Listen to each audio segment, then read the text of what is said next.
Behind this reunion selfie lies an untold story of time, fame, loss, and the lasting legacy of Boardwalk Empire. There are some stories that do not feel like they ended. They feel like they were buried, covered over by time, by money, by blood, by memory. And when we return to them years later, it does not feel like opening a chapter. It feels like opening a vault. That is what Boardwalk Empire feels like. Not just a television series. Not just a gangster epic. Not just an HBO period drama dressed in silk, liquor, smoke, and political corruption. It feels like a dead empire speaking. Quietly, elegantly, and with the kind of confidence only doomed men possess. So when you imagine the cast meeting their younger selves, this one lands differently.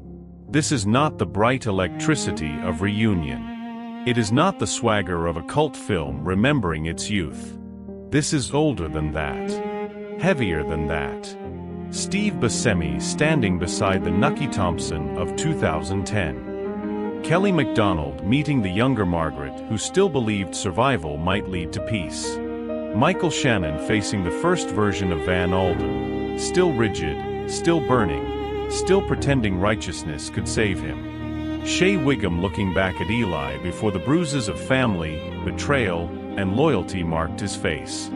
Stephen Graham meeting the younger Al Capone before the legend finished hardening around him. And somewhere in that impossible photograph, Michael K. Williams standing once more beside Chalky White. That is not just a reunion image. That is time-touching power. Time-touching ambition. Time-touching men and women who once looked immortal because the camera dressed them that way. And yet Boardwalk Empire was never really about immortality. It was about the performance of immortality. About what happens when people build kingdoms out of politics, crime, race, business, and fear, and then discover that history is always larger than the people who think they control it. When the show arrived in 2010, it arrived like prestige television already aware of its own weight. This was not a scrappy little underdog. This was HBO, in the post-Sopranos era, launching a sweeping prohibition drama with Terrence Winter as creator and Martin Scorsese directing the pilot. The result was cinematic from the first frame. Wide boardwalks, period suits, salt air, liquor crates, back rooms, cathedrals of corruption. And audiences felt it immediately. The first season earned 18 Emmy nominations and 8 wins, including major recognition for the pilot and its craft. Across its full run, the series collected 57 Emmy nominations and 18 wins. At the Golden Globes, it won Best Television Series Drama in 2011, and Steve Buscemi won Best Performance by an Actor in a Television Series Drama that same year. AFI also recognized the show in its annual awards, praising its sweeping recreation of Prohibition-era Atlantic City. Those are the achievements. Those are the honors. Those are the official records. But that is not why Boardwalk Empire matters. It matters because it gave television something rare. Not just a gangster world, but a gangster world in decline. A story where elegance never hides decay for long. Where wealth does not erase fear. Where political power is never clean enough to save the people holding it. And that is why the show lingers.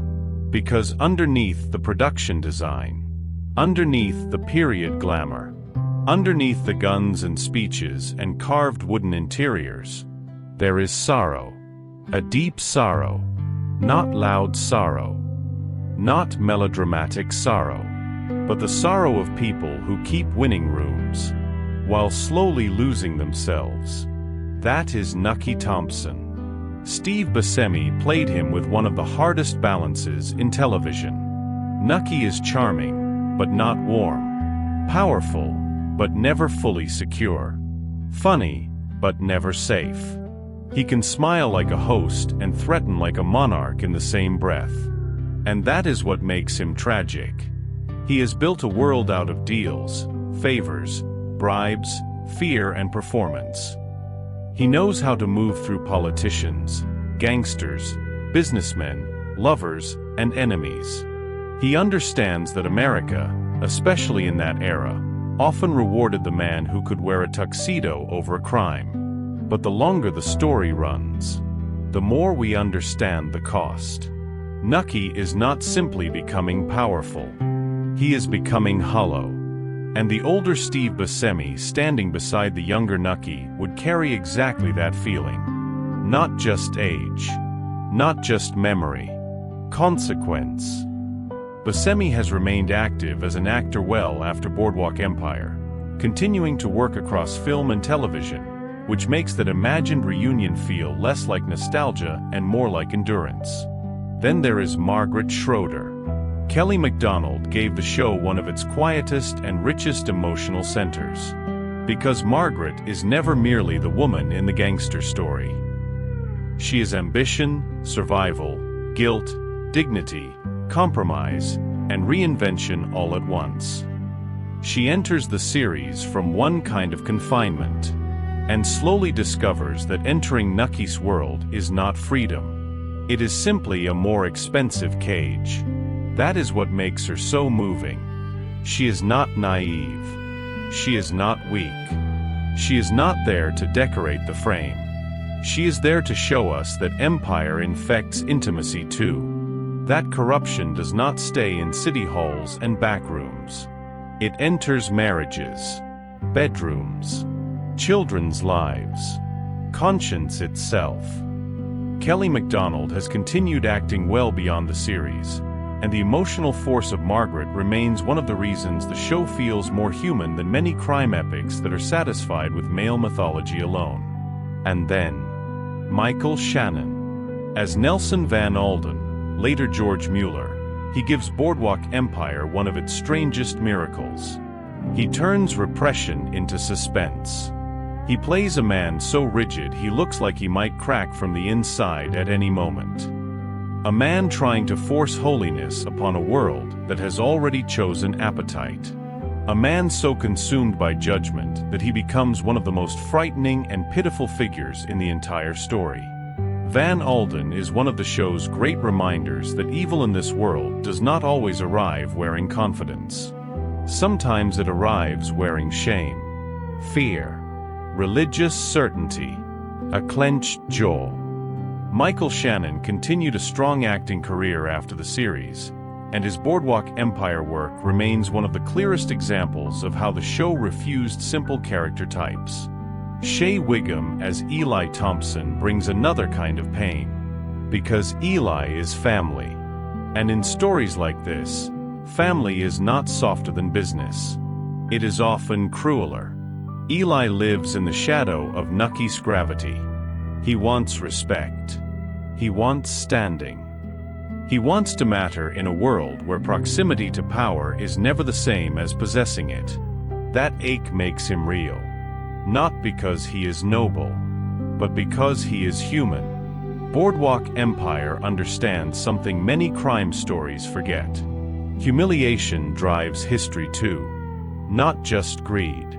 Not just ambition. Humiliation. The insult that festers. The brother who never feels seen. The man who obeys until obedience becomes resentment. Shea Whigham has remained a highly active character actor since the series, and that durability adds another layer to the then and now image. Eli was always the man trying to keep up with time, and Whigham somehow kept that desperation honest. Then comes Al Capone. Not the distant icon. Not the museum version. Stephen Graham plays him before history finishes embalming him. And that matters. Because in Boardwalk Empire, Capone is still becoming himself. Still volatile. Still emotional. Still hungry. Still terrifying because he is not yet polished into legend. That is one of the show's greatest pleasures. It takes famous names from American crime history. and returns uncertainty to them. It makes them young again, imperfect again, open again. Stephen Graham has remained a major presence on screen, and his performance as Capone stands as one of the show's most kinetic examples of how history can feel alive instead of merely reenacted. And then there is Chalky White. Michael K. Williams did not play Chalky like a side character orbiting somebody else's myth. He played him like a man who understood the terms of America better than the polished men in power. Chalky carries dignity, rage, intelligence, charisma, and exhaustion all at once. He knows the rules are rigged. He knows violence speaks loudly in his world. He knows race shapes every negotiation, every risk, every illusion of progress. And because Michael K. Williams brought all of that into the room, Chalky became more than memorable. He became necessary. He gave Boardwalk Empire one of its deepest truths. An empire is never built by one class of men alone. But credit, safety, and legacy are rarely distributed equally. Michael K. Williams died in 2021 at age 54. That fact changes the reunion image. It makes it ache. Because now, imagining Chalky standing beside the younger and older Michael K. Williams is no longer just an artistic concept. It becomes grief. A moment where the audience does not merely admire a performance, but feels the absence of the man who gave it life. And he is not the only loss connected to the show. Veteran actor Dabney Coleman, who had a recurring role on Boardwalk Empire, died in May 2024 at age 92. So even though most of the show's best-known central cast remain active or present in public memory, the series has still begun to pass into that more fragile territory where part of its world must be remembered in the past tense. So who is still active? A remarkable number of the faces most associated with Boardwalk Empire have continued working in film and television in the years since the finale. Steve Buscemi, Kelly MacDonald, Michael Shannon, Shea Whigham, Stephen Graham, Michael Stuhlbarg, Jack Houston, Jeffrey Wright, and others remain substantial screen presences. That means the imagined then and now frame is not mainly about disappearance. It is about survival. About artists growing older while the performances remain frozen in Prohibition's amber. And that may be the most moving thing about Boardwalk Empire. Because this is a series obsessed with what power preserves and what time destroys. It tells a story of money, but never lets money feel permanent. It tells a story of violence, but never lets violence feel glamorous for long. It tells a story of class, politics, ethnicity, race, and American ambition, but always returns to a quieter question. What is left of a person after the machinery of power has finished using them? That is why the show has emotional afterlife. People remember the suits, yes. The boardwalk. The Atlantic light. The clubs. The speakeasies. The funerals. The blood on expensive fabric. But what they really remember is the heaviness. The sense that every victory contains loss.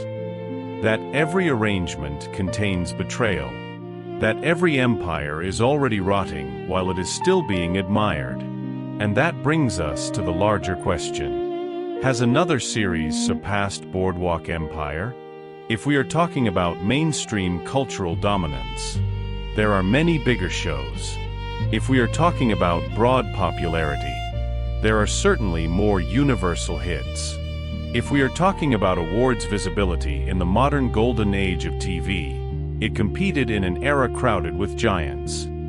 But if we are talking about atmosphere, kraft, period immersion, the fusion of political corruption and personal tragedy, the feeling of watching America invent one version of itself while burying another, then Boardwalk Empire remains very hard to replace. HBO itself presents it as an epic drama about the birth and rise of organized crime in Prohibition-era Atlantic City. Britannica likewise describes it as an acclaimed series rooted in the enactment of Prohibition in 1920 and Nucky Thompson's efforts to keep liquor flowing through the Roaring Twenties. That combination, historical sweep with moral corrosion, is exactly why the show endures. And that is where it connects perfectly to what audiences really want from great storytelling. They want emotion. Boardwalk Empire gives them emotion, but not cheaply. It gives them bruised emotion, delayed emotion, emotion soaked in regret. They want meaning. This series has plenty of it, about America, race, class, gender, corruption, ambition, and the lie that power can protect the soul. They want attraction, that pull that keeps them watching. And this series has it in abundance. Danger, prestige, history, betrayal, and people speaking like every conversation is a negotiation for survival. They want beauty. And Boardwalk Empire is beautiful in the most deceptive way possible. Everything gleams, while everything decays. They want connection. And even inside all the period detail, the show keeps connecting because family jealousy, wounded pride, moral compromise, and hunger for status never go out of date. And finally, they want afterglow. That residue after the credits. That haunted feeling. That sense that the story did not end when the episode did. Boardwalk Empire has that. In fact, it may live their best of all. Because when the series is over, what remains is not merely plot. It is atmosphere. A half-lit room. A wave against the Atlantic shore. A politician's smile that means the opposite of safety. A brother's resentment. A wife's compromise. A kingpin's loneliness. A nation building itself through appetite while pretending to stand for virtue. That is why the selfie with time image works so beautifully here. If the cast could really gather in one frame. If Nucky stood beside Steve Buscemi now. If Margaret faced the years between then and now, if Chalky White stood once more in that impossible light, it would not feel like a fan image. It would feel like a funeral portrait for an era, and also a celebration of what survived it. Because Boardwalk Empire is not just about gangsters. It is about the theater of power. About the costumes nations where when they are trying not to admit what they are. About people who mistake influence for permanence. About how history makes legends, and then quietly reduces them to dust. That is the value at the center of the story. Not that crime does not pay. Not even that power corrupts. But something more painful. That people can build entire identities around control, and still fail to control the one force that defeats everyone. Time. And that is why this story, more than many others, suits the reunion concept. Because every frame of Boardwalk Empire already understands aging, already understands endings, already understands that the world people fight to rule is always slipping away from them. So when we look at the cast now, older, changed, carrying years the camera could not yet see in 2010, we are not just looking at actors. We are looking at proof of the show's deepest truth. That no empire lasts. No mask lasts. No performance lasts. But sometimes, if the story is great enough, the feeling lasts. And Boardwalk Empire still has that feeling. That cold elegance. That dangerous patience. That sadness under wealth. That beauty under ruin. That is why we return to it. Not because we want to live in prohibition forever. Not because we worship gangsters. But because some stories understand America by showing us the men who thought they could own it. And some performances survive because they captured something larger than plot. They captured disappearance. So if one day this cast could truly stand shoulder to shoulder with their younger selves, it would not just be a reunion photo. It would be a portrait of power meeting mortality, of style meeting decay, of memory meeting loss, of television meeting history, of actors meeting the ghosts they once played. And maybe that is the final legacy of Boardwalk Empire. It did not merely tell us that empires fall. It made us feel how beautiful they look in the moments just before they do. Do you think Boardwalk Empire is ultimately more about crime, or more about power and the illusion of control? Which character feels the most tragic to you when you imagine their younger and older versions standing side by side? Has any other television series truly surpassed Boardwalk Empire in atmosphere and period world immersion, or does it still stand in a class of its own?